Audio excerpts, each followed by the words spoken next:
We're taught a lie.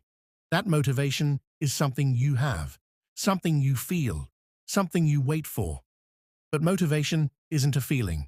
It's a chemical agreement inside your brain. And after day 3, that agreement expires. Here's what actually happens.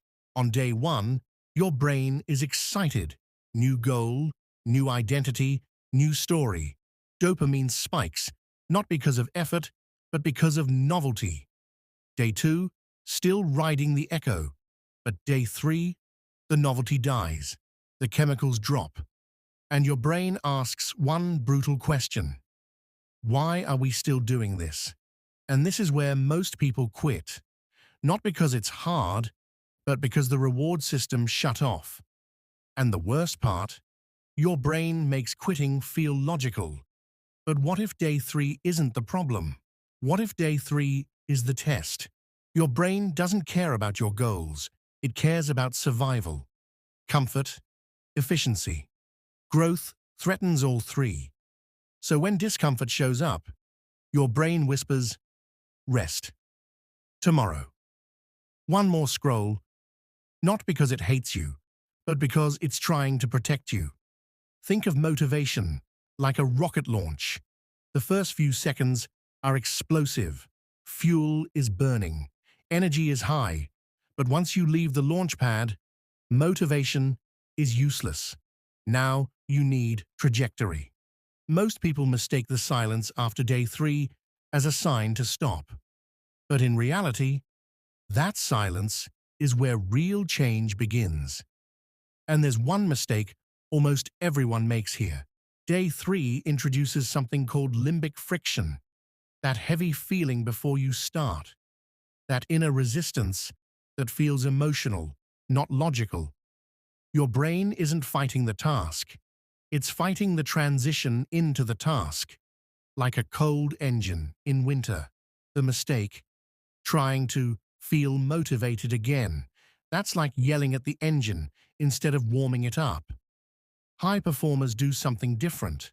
They stop thinking in outcomes and start thinking in procedures.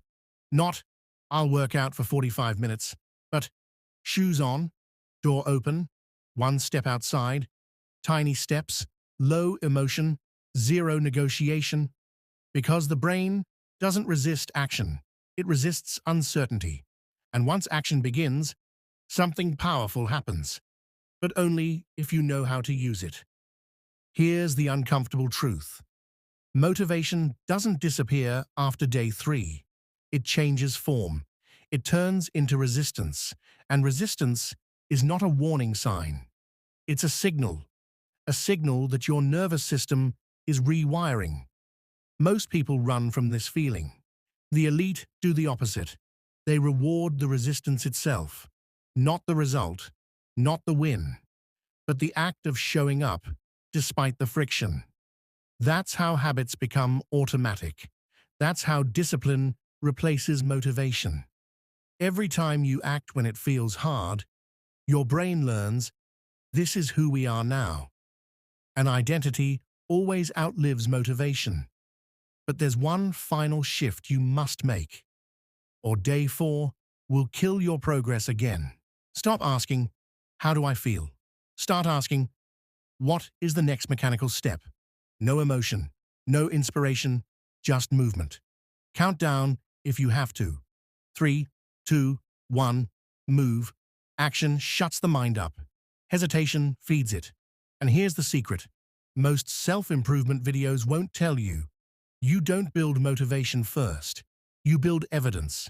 Evidence that you act without motivation. And once that evidence stacks, your brain stops fighting you, not because it's inspired, but because it's trained. So when motivation disappears after day 3, don't panic, don't quit, don't wait. Smile, because that's the exact moment your old self starts to lose control. Motivation is for beginners. Identity is for those who finish. And the version of you who keeps going after day 3, that's the one that actually changes everything.